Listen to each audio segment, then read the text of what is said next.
Okay, so it's 1 minute past 2.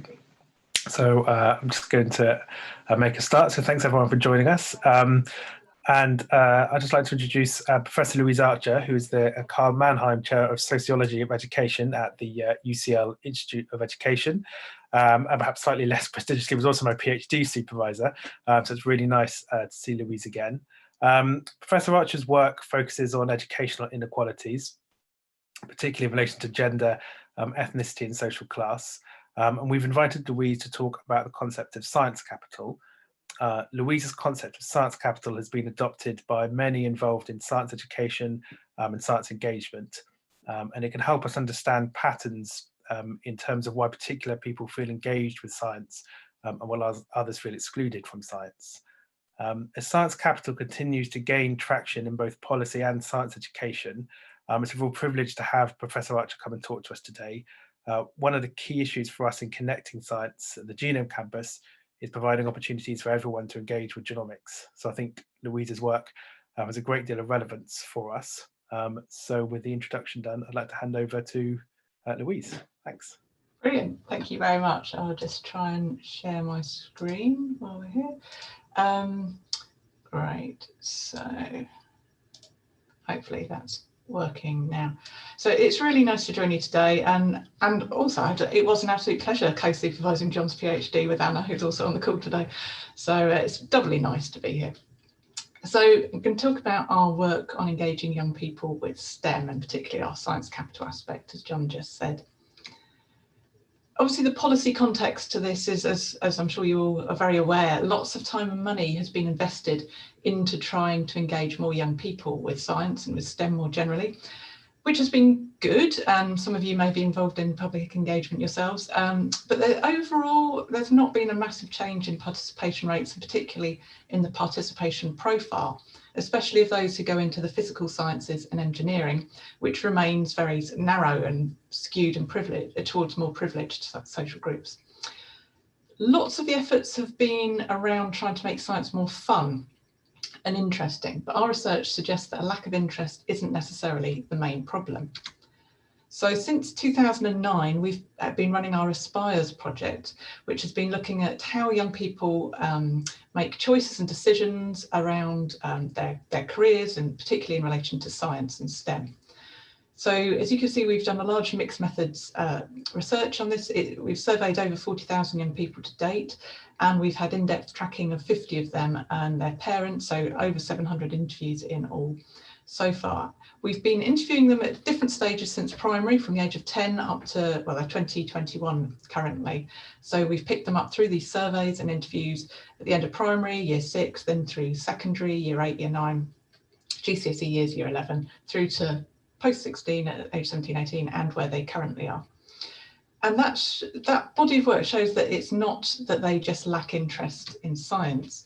So this graph here, drawn from some of our surveys up until the age of 18, is showing that, for example, if you look at what young people think, whether they're learning interesting things in science or not, it's pretty high. This blue one here is primary, age 10, so you can see over 70%, through early secondary, still really high.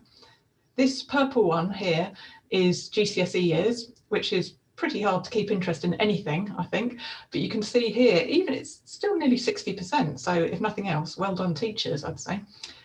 This greyed out column here are only those taking A-level sciences. So as you would hope and expect, that's very hard and very interesting, nearly 90%. It's also not that they have a complete lack of home support or interest in science. So for example, the percentages of those here thinking their parents think that it's important they learn science is really high, until we drop off here at post-compulsory level, which again, I think is an interesting message that we send through our system of early specialisation in England. These surveys are all from England, that it becomes seen as less important there, but high parental approval, all our science is compulsory. It's also not that they think they've got a whole range of negative views of scientists. So for example, you can see here, they all agree pretty much that scientists do valuable work. They also predominantly think that scientists earn a lot of money and other good things. But altogether, all of these positive views don't translate into seeing science as a career for me. So we see here this sort of quite low levels of aspirations to, for example, be a scientist.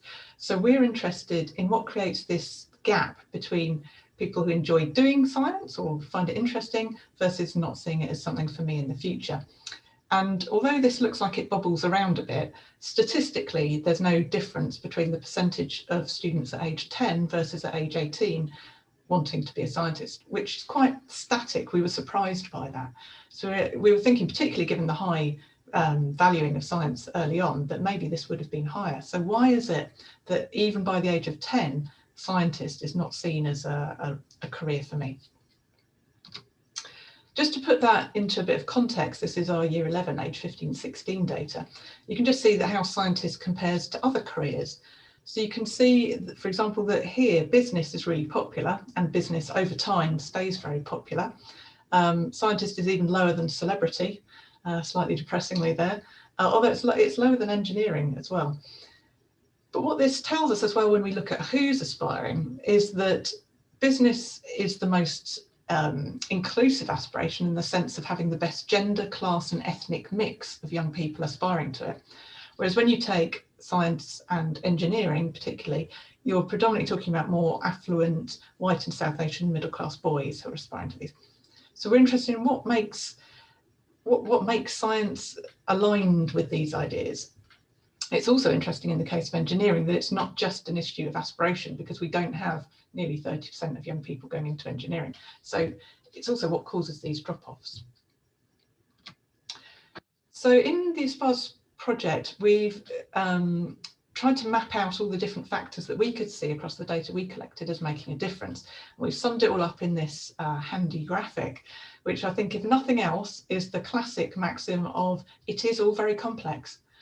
There is no one factor that impacts the extent to which a young person sees themselves, so it has like a science identity and aspires to in the future. It's bound up with all these issues around, do I feel, recognised as someone who does science? Have I got possibilities for continuing with it? And all of these buckets of factors here were all the ones that we found that feed into this. And running around the outside here in the pink is the role of intersectional inequalities. So gender, ethnicity and social class work through all of these.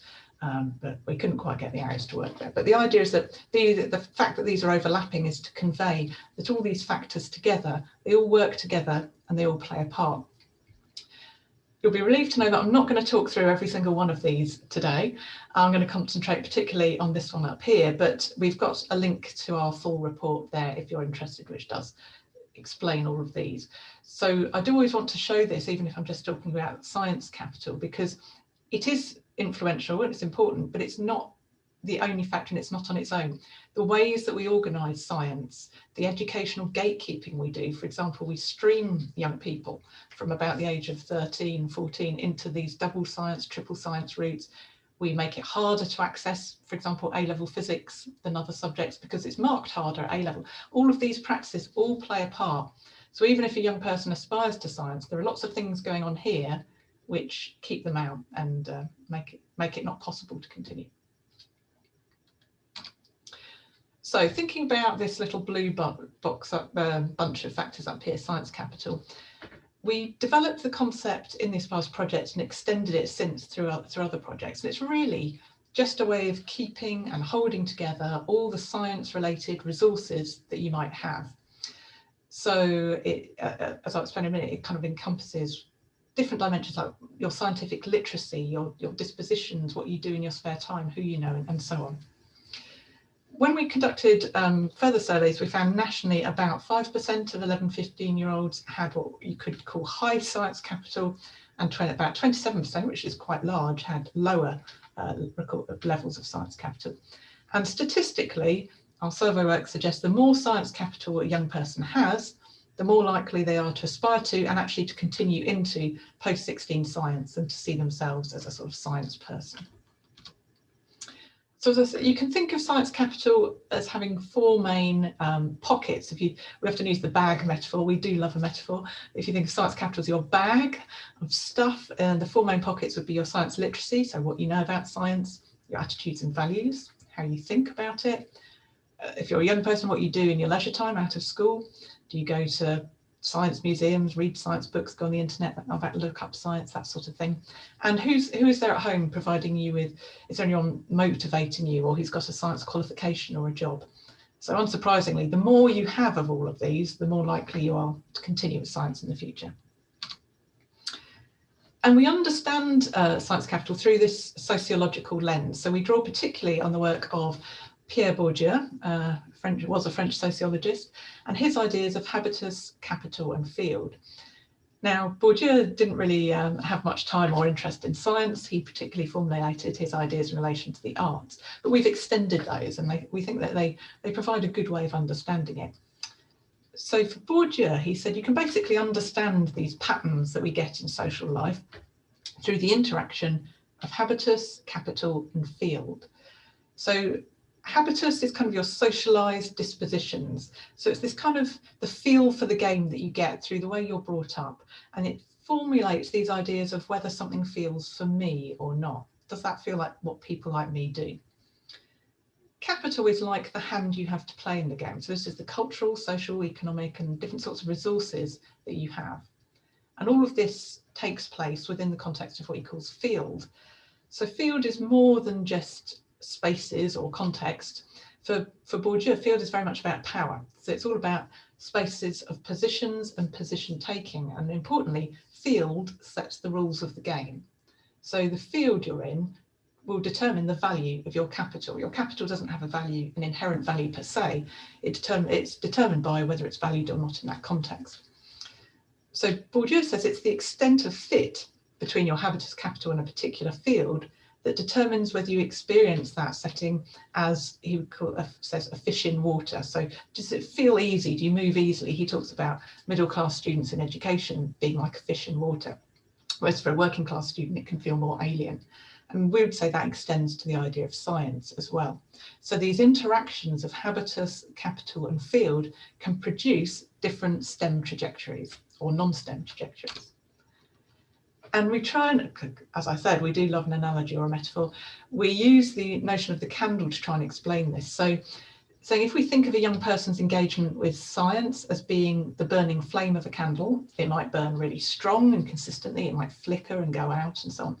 But what produces that flame is not one thing, but the interaction between the habitus, capital and field. So in this case, we've got the candle, the heat source, or here the match, and then the field around it.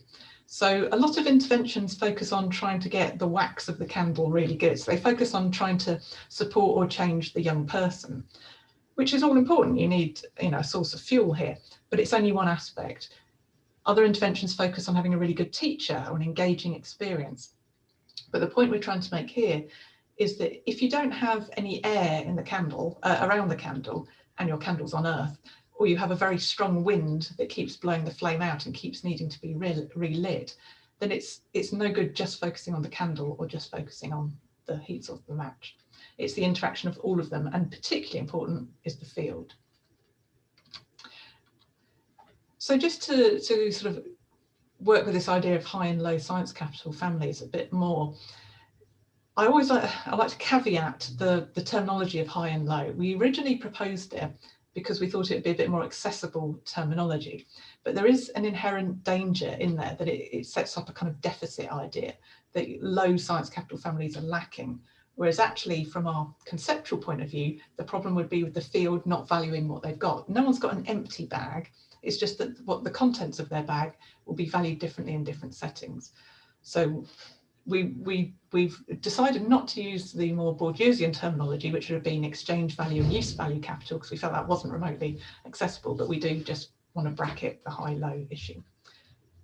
But taking that point and just keeping that in mind, when we look at the way that science capital plays out across families, we can see how it creates these ideas of whether science is for me or not. So the first two quotes here are from what you could call high science capital families. So you've got a mum here talking about, the other day in the car we were laughing about chemical symbols and things, so I guess it comes into discussion quite subliminally. Now, the chances are that some of you may regularly laugh about chemical symbols in the car. It's not unheard of, but it's also not that normal statistically. So these would be families, obviously you can tell this mum's a chemist by background. But for these families, it infuses everyday family life. It's part of the topics of everyday family conversations. It's part of the identity, the fabric of the family. And Davina says, science is just where it's at in my family. And she tells a story about sitting around her dad's a natural scientist as well, sitting around the table, wearing their science t-shirts, talking about what they've read in New Scientist. So in this sense, the habitus and the capital of the family together combine to unsurprisingly, the young people in these families are now on science trajectories at university studying science subjects. Davina's doing chemistry. Whereas they're like the 5%. Here at the bottom, we have the more common one, which is this mum saying, I suppose in everyday life, you don't have that much to do with science. So they just don't see it in the same way. For our families like Davina's and this mother here, science is everywhere. It's in the acoustics of us talking, it's in the computer, it's everywhere. Whereas for most families, they feel it's abstract and it's distant. And as Jack says, my family, they never talk about science.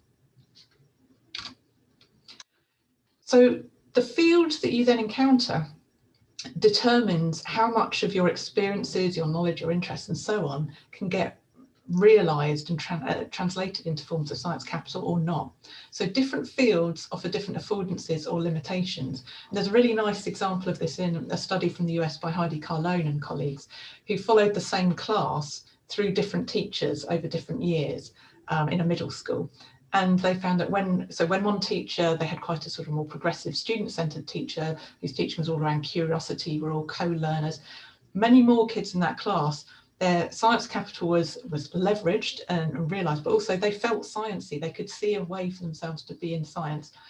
Whereas when they were taught the next year or 2 years later by a different teacher who was much more prototypical, where the teacher is the expert imparting the knowledge, those possibilities fell away. So they stopped feeling that science was something for them or that they were good at science. So this is really to say the field plays this key part in the cultivation of science capital over time and this feeling of whether it's something that I'm going to do or not. And if you remember back to the complex diagram, one of the bottom, I think it's purple coloured ones, were, or green, can't remember, it was to do with these representations of science, and it overlaps. So it overlaps very closely with the idea of science being associated with cleverness. And these little extracts here from Victor, I think, show, he's quite typical of lots of the young people in our study in terms of what he says, but it shows this gradual socialisation over time. So when he was at the end of primary in year 6, like most young people, he says, you don't have to be clever to do science, you just have to work hard at it and like it and want to do well. Nice meritocratic sort of discourses. But as he goes through secondary, we can see by year 8, he's saying, well, you have to be a little bit clever, you probably have to be quite clever. By year 9, people keen on science, they're not average people, they're more cleverer than most people. Year 11, yeah, you have to be clever. So I think the striking things here are that these views, one, they're very common, but two, they keep being solidified over time and context. Victor changes school between primary and secondary. He's taught by different teachers. He's learning different curricula. But all the messages are still combining in a very powerful way to get him to this point here of saying, well, of course you have to be clever to study science. He wasn't born thinking that. We as a world teach him that over time. Now, Victor did, as you can see here, go on to study for an astrophysics degree. He just finished last summer. But because of this association with cleverness, it really narrows the pool of people who feel that they're clever enough to go on with it and who can keep performing cleverness for long enough. So it's a powerful way of keeping people out. We see lots of examples in our data of young people, even very highly qualified young people, but particularly girls, working class and minority ethnic students, feeling, well, it's too hard, I couldn't continue with that. And there's a quote by one young woman called Kate, who said, oh, I love physics. She did a physics A-level, but oh, it's too hard. I couldn't do it at university. It'd just be too hard. Now, Kate was the highest achieving young person in the whole of our sample. She got A stars across the board, everything, including physics. So, and I was saying, but it's this idea, this very powerful association that then makes her rule herself out and feel that it's too hard for me, even though arguably she has the attainment.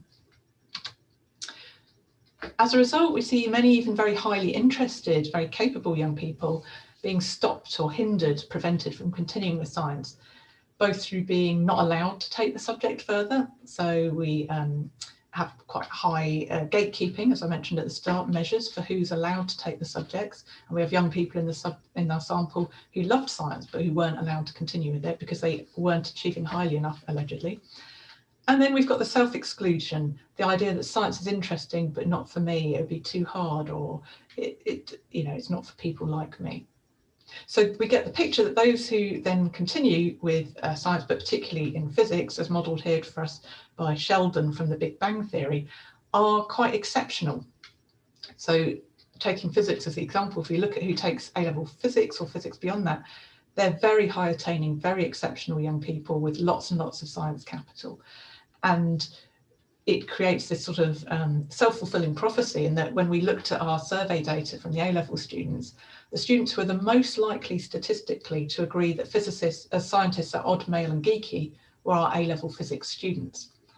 So in Bourdieusian terms, we'd see that as the socialization by the field. We teach young people these associations. If you can't live up to it, you get weeded out, and we cultivate the idea in those who continue, which begs the question as to whether the future physicists are really going to be the best people to later challenge stereotypes of physicists. So to come back to the influence of science capital, we think it can be kind of a useful explanatory concept to help explain those entrenched participation patterns. So just as an example there, 80% of those who never aspired to science had low science capital, 83% who continued post-18 had high science capital. And it also extends that students with high science capital are generally quite positive about all STEM areas and want to continue like STEM. But it's particularly predictive of participation in physics. So you can see there, young people with high science capital are almost 8 times more likely to continue in physics. And engineering as well, just over 3 times more likely to continue with that. It is less strongly related to maths and computing though, which is something we're quite interested in exploring further. And as I said at the beginning, it's an important concept, but it is one factor among many. So with that in mind, what can a science capital approach offer STEM outreach and public engagement work? Well, as I've said, I think there's a framework for understanding issues of differential engagement, but also I'm going to talk through now how we think it can be a useful reflective tool for informing practice. And I'm going to draw on the work we've done with teachers and out-of-school educators on a framework for how educators can help build science capital. So I'm going to go through, we've got 2 aspects of the model here for informing practice, and they're based on the idea that it's not just what you do, but the way that you do it, as those of you around in the 80s know Bananarama rightfully sang. But the idea is that it's the underpinning values and mindset that determine the equitable potential of your practice and your use of the model. So we started off originally with just the bottom part of the science capital teaching approach, but we were worried that sometimes it was sort of interpreted in these slightly more deficit ways. And so what we've added on is the compass, and the idea is the 2 work together to help get you on the right track. So the compass was developed from our 4-year UK-US Youth Equity and STEM project, focusing on equity in informal STEM learning. So this is specifically looking at out-of-school settings. And we worked with young people from 11 to 14 from underserved communities through research practice partnership working. And we've got a range of different ISL partners, as you can see there.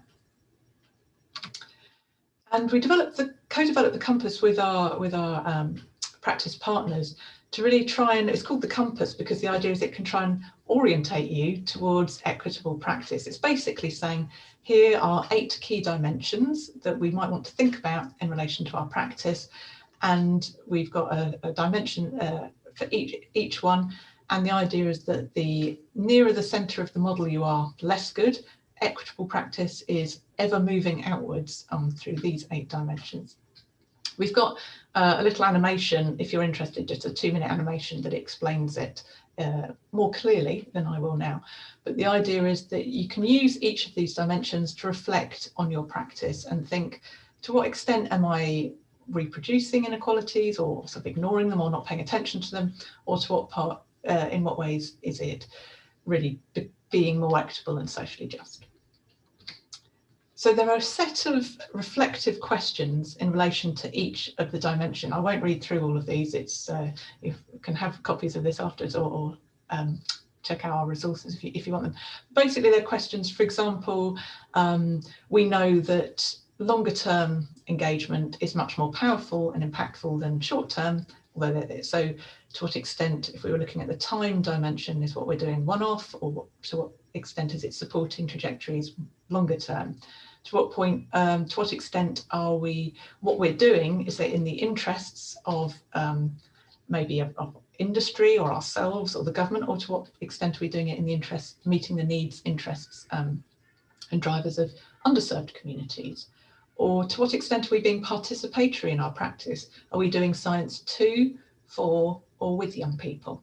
So it's just a little device to help us reflect. And I've got an example to show of how well, we've used it with some of the professionals we work with. Just some resources there. We've got a little how to use it sheet and the video as well. So we've been applying it with informal educators on our YesSTEM project, with primary teachers on our primary project, and with other professionals too. So as I said, it's trying to think about these 8 dimensions of equity and social justice, and it can help us map progress as well. So you can map where you are, and over time, hopefully you'd see that nice outwards movement. And there's just an example here to bring it to life a bit of a typical sort of engineering outreach session, that's the sort of typical thing that goes on. His pseudonym here is Dr. Bridges. That's not him, he's just a graphic off the internet, but he represents reasonably well who Dr. Bridges was on this occasion. He was a visiting STEM profession doing kind of one-off session with a year 4 class. So he came in, tells the class a bit about his job, asks anyone to describe what a bridge is. Children give their ideas. He does a bit of a short PowerPoint about how important bridges are and what maintenance they require. He tells them the crucial piece of content for today: arched bridges are stronger than flat bridges. And then runs a very typical hands-on lolly stick bridge activity where the children build one flat bridge, one arched bridge, and we see how many cars can be supported on each. So there are various plus points to the session. The children did increase their engineering content knowledge. They did learn that arched bridges are stronger than flat bridges. And they did get to meet a STEM professional, and it was a break from the norm. Most of them didn't know any engineers, so, you know, all good. Less good points where the children were not massively engaged or inspired. And if we look at it through the lens of the compass, it kind of reinforced rather than disrupted some of the dominant ideas around engineering and engineers. Didn't really support the children's agency much. Again, just a few quotes here. So after the session, one child saying, "Oh, I think an engineer is a man who's good at maths and science and needs to be strong and make stuff." So not breaking any boundaries there, stereotypes there. He was obsessed with bridges. I think he just really loved bridges.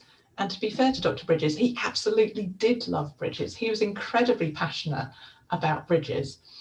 But the problem was that it's quite sort of quite niche. It didn't connect with what the children's passions and interests were.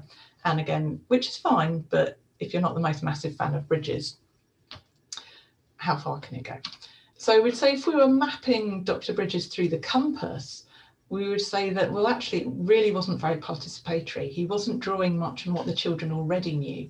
He wasn't really foregrounding equity issues in any way. He can't change who he is, but equally, he didn't attempt to, or didn't think of, showing more diverse engineers, or, you know, engaging with the issues around gender and race and so on in engineering.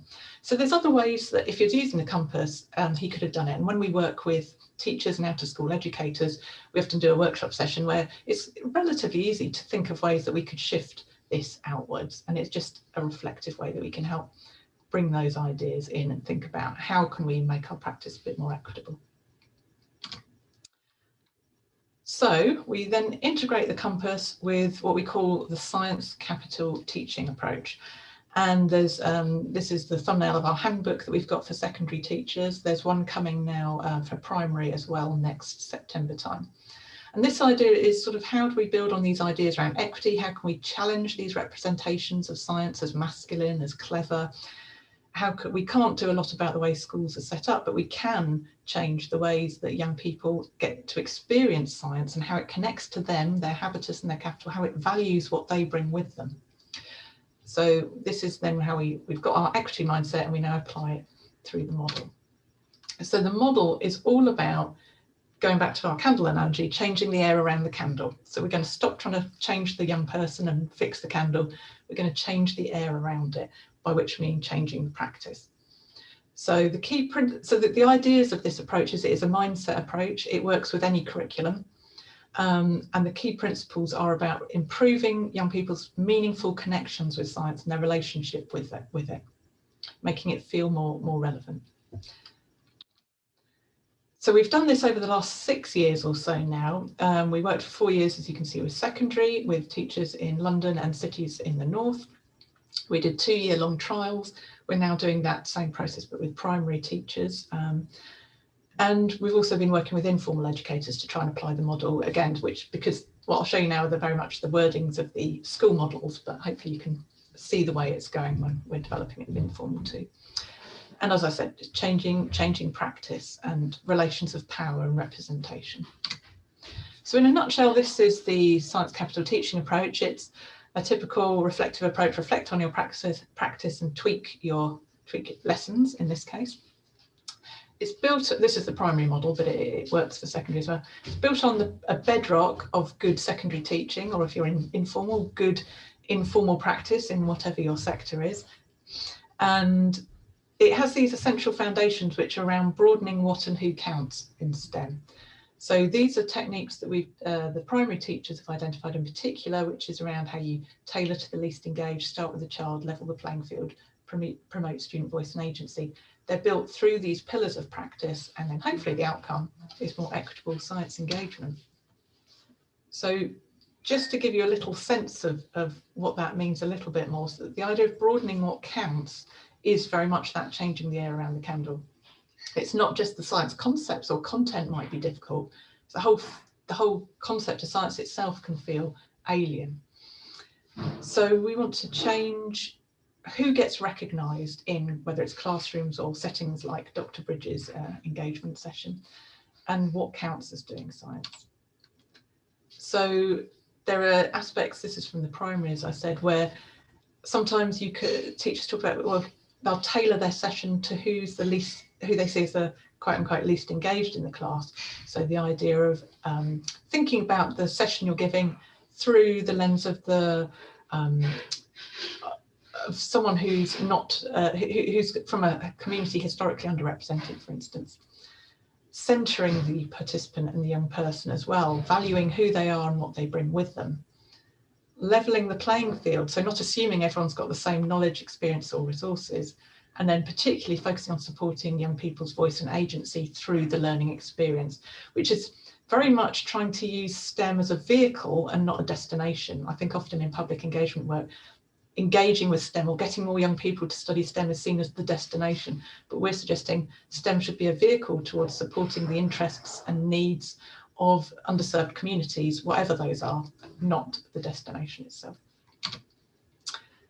We then got these pillars in the middle around, it's a technique where you meaningfully elicit what young people know and care about already, value that, and then link it to the science content. We have a pillar around specifically building science capital dimensions. So, for example, working on those kind of dispositions or supporting, talking about science with other people in everyday life and so on. And I've missed out a pillar, but not to worry. And then we've got the personalising and localising with the other pillar. Then when we've applied that approach we always do it over at least the course of one academic year, bearing in mind the valuing of the long term versus the short term. We found a range of positive outcomes. So this is just an infographic from when we've applied it. We applied it with secondary teachers, and it showed that we have gains in science capital. Also, we hadn't specifically set out to promote this, but a significantly higher proportion of young people then aspired to continue with science after the age of 16. They had much more positive dispositions towards science, for example, seeing it's relevant to their own lives. More of them did out of school science engagement as well, off their own backs. And generally, the teachers and the students felt the classrooms were more inclusive, which was really important for us as well. that more people had a voice in class. And as one young person put it, with the approach, everyone's got something to say. It's not just about knowing the right answer. Our teachers also liked it as well. They felt it helped them get back to teaching science in a way that felt meaningful for them. So we've been developing these ideas and the approaches across primary, secondary and informal settings, and we've really been trying to move away from the focus that we've often found in the sector, which is the idea that we just need to give people more STEM, particularly more content knowledge, and that one-offs are the way forward, and of course these sort of deficit approaches. So we've just been trying to sort of shift the momentum away from those. And I think key to that is this idea that it's not enough to do this sort of engagement work through occasional sessions. They do play a part in the whole web, but it's this changes in everyday practice that I think are really important, and particularly everyday teaching practice. So the one-off visits do have a place and a value, but I think it's important to recognise that these will never be as effective as longer-term participatory, equity-focused forms of engagement. And I think using the approach is important, really to help young people develop this, what's been called critical science or STEM agency. So Greta's just illustrating that for us there. It's not just about getting more people into the pipeline, it's having informed citizens who can take action and make decisions on issues that matter to them, their communities and their everyday lives. So should you get vaccinated at the moment? All of these things that we see, all the, that are really important for informed citizenship. So working together, we see the social justice mindset through the compass and the science capital approach as providing two sort of interlinked embedded resources for helping to do this. So hopefully together they can help support equitable, socially just STEM engagement practice and help more young people to meaningfully connect. And as I keep saying, it's this focus on changing practice, changing the field, not the young person. We've got a range of resources coming out, particularly from our informal project, the Youth Equity+STEM one. We've hopefully shortly got a load of publications coming out on what are the components of equitable practice and ideas for how you can do that through out of school science engagement settings, if you're interested. And I'll stop there, and I'll also just show you that if you are interested in any of our particular projects, all the contact details are there, and you're very welcome to have a copy of the PowerPoint or whatever if you want it. And I'll stop sharing there. And I believe we're going to have hopefully plenty of time for questions and discussion. Thank you. Thank you so much, Louise. That was a brilliant kind of overview of the concept and really useful from kind of the science engagement point of view. If I may, I'm going to start with a question just because I hardly ever get to chair, so it's nice to be able to jump in first. I really like what you were talking about in terms of being able to kind of stand outside the deficits and draw on what people already know. I think that can be quite hard, especially when you've got a limited amount of times, perhaps in kind of, some of the engagement projects that kind of happen on campus. Do you have any tips for kind of ways in which to bring people's knowledges into the conversation and to draw on what they already know? Thanks. Yeah, that is a really good question. So I suppose when we've worked with teachers and with informal educators as well, we also suggest, particularly where it's in a school context, whether it's a school coming out for a visit or a professional coming into a school, I think there's often more scope for dialogue and sharing of understanding between, let's say, the teacher and the STEM professional or engagement person.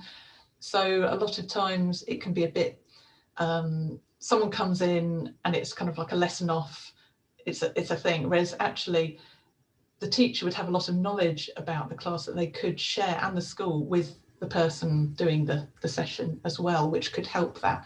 I think also just shifting a bit in the practice of how we do the engagement away.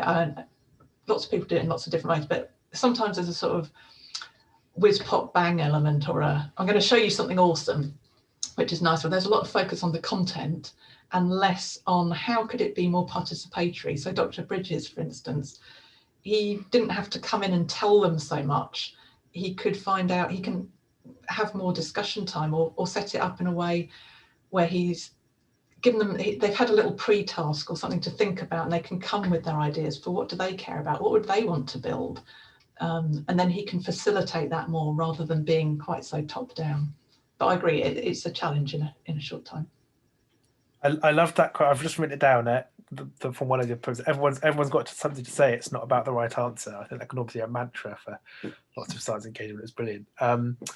Other questions coming in. So Ken, who's our head of public engagement here, has got a question about how you defined categorized class. Yes, yeah. So yes, take that one, and then so that was kind of done with yeah. Was that e.g. family income levels, for example? Yeah, I mean, in different studies we use different measures, and it depends who we're working with. So we would use quite a more. So, for example, when we're classifying class in our qualitative sample and aspires, we would draw on many more measures. So because we've got the parents in the sample as well, so whereas when it's in surveys with the young people, there's no point when they're age 10 asking them what their parents do, because they can't actually tell you, or if they do, you can't make sense of it. So we use proxy measures with those young people, which would be around measures of cultural capital. So, for example, books in the home and different things like, measures like that. So proxy measures of class. But we don't use one fixed thing around, just like parental income. We try and use a range, but we recognise that class is also quite a nebulous and difficult concept. So it's not like people are rigidly categorised. And Ken has thank you, Louise. Ken has a second question about, he asks, your approach in supporting teachers, thinking particularly primary school teachers, with the new teaching approaches.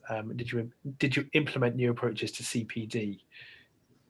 Yeah, so we use a professional development model. So with both the secondary and the primary, we typically work with teachers over a year. We all come together in either weekend or twilight professional development sessions to do some training in that sort of model, and then they go off, and we usually go and observe their practice and then have reflective conversations with them. So I'll go and observe a class and have a chat afterwards about what we thought was going on, what we noticed, what they felt. Then we have a whole group coming back together, sessions throughout the year. So it's sort of a longer term professional development model, if that makes sense. And there's been a couple of questions. I hope I can kind of summarize reasonably well. Just talking about the link between the jobs that are available and the number of essentially, I think sort of saying there's a finite number of jobs available, and how does that link to the sort of science aspirations, and does there need to be a point at which people need to cap going on to do science A levels because there aren't enough science jobs? I think you kind of answered that a bit when you're talking about the kind of the broader engagement, but that has been a theme of the questions in terms of, I think, how do you manage science engagement with the fact that there is a limited number of sort of, STEM jobs available? That's an interesting perspective. I mean, so yes, obviously our primary concern is not necessarily the pipeline, but the sort of engaged citizenship angle and the social justice angle, so it's not just more, but it's also diverse. More diverse is important. But I think that other wider people's research have shown there's always this lag between the labour market and then the view people have of the labour market when they're making their decisions. It's never a perfect fit, and often people are working on assumptions of a quite a different structure of the economy. So, the idea that you can leave school at 16 and walk into a job now is very, their parents may have been able to do that, and it's quite different now. But I think we're also aware that, things like the industrial strategy and lots of industry reports suggest that there's a STEM skills gap in particular areas, and that some of the STEM areas are the areas that are growing in the economy rather than shrinking. So I suppose that's an interesting view of, would we have to cap it? I think really in our view would be, for the future economy, which is hard to predict, but it seems to be going more towards portfolio working rather than jobs for life. And you need people with lots of different forms of skills and qualifications to be more flexible in that way.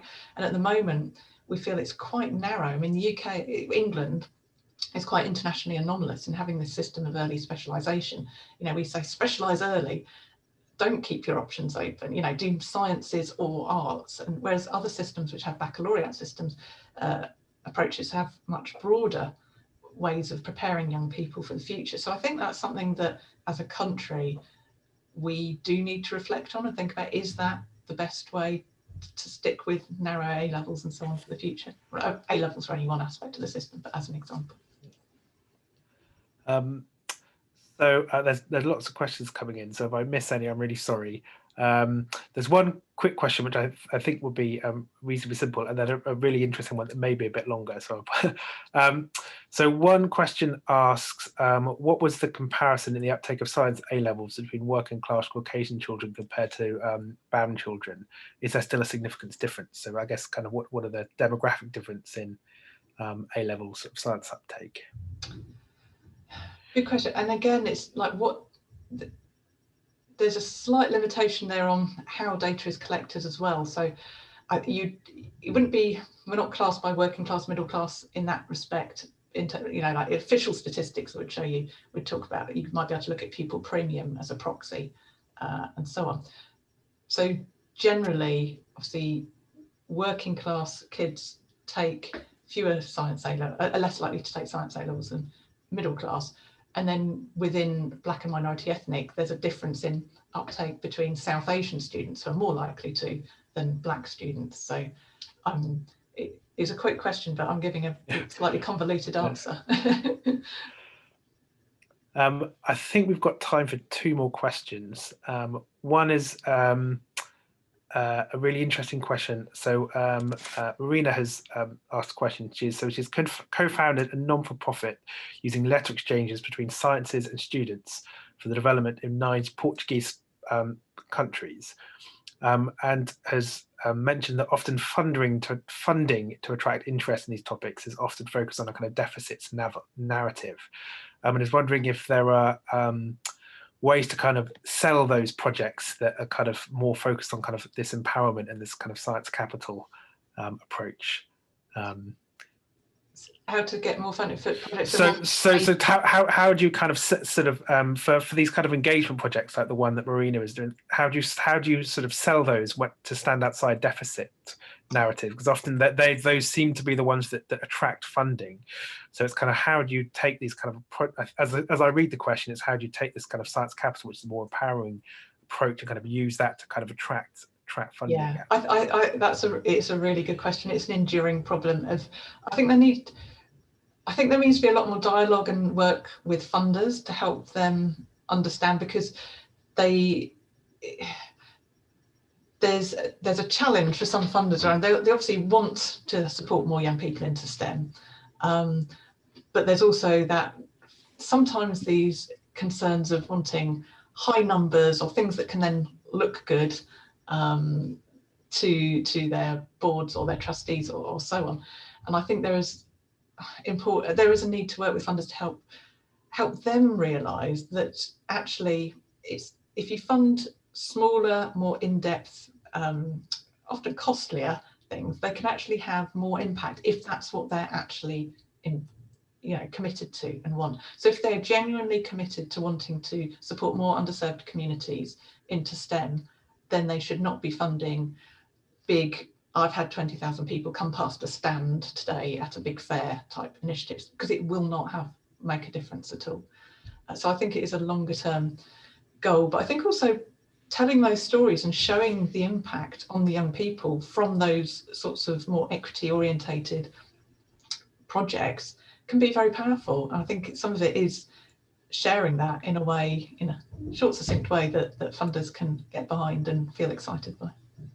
One of the things I really like about the Aspire project and your work in general is that it's so data driven, and that often has, I think, impact as well on especially if they're being able to show especially large quantitative data sometimes is quite a useful, it's you can sort of play the evidence-based card, which I always think is helpful. And I think also I throw it back to the funders and say, well, show me the evidence of funding X has had an impact beyond 80% said they enjoyed the session, which they always will.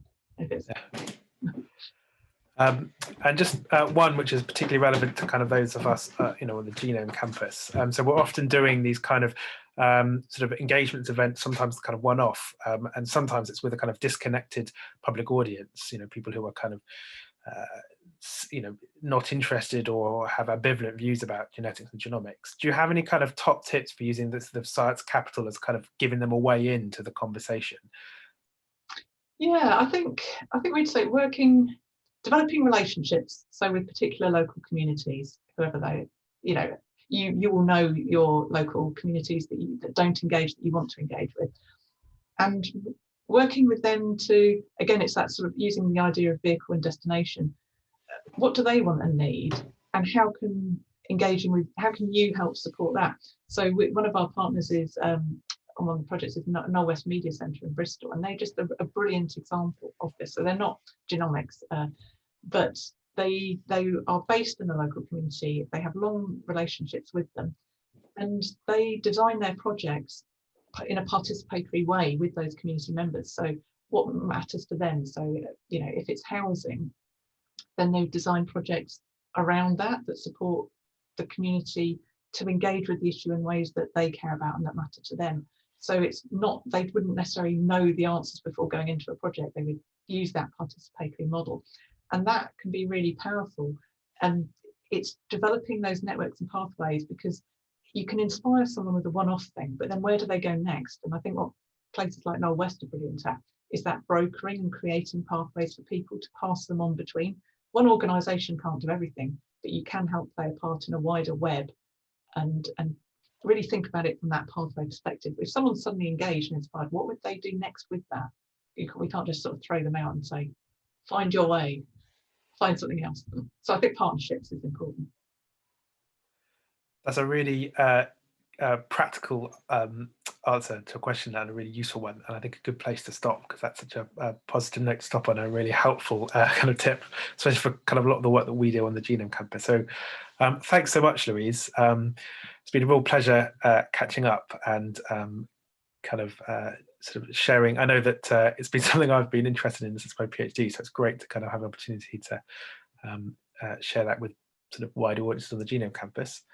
I think apologies if I've missed any questions. If you have burning questions, do email me, and I'm sure that we can connect up with Louise Archer. And we are going to put this up, so I think by sort of midweek it'll be up on our website. We can share the link for that as well, so you can catch up again.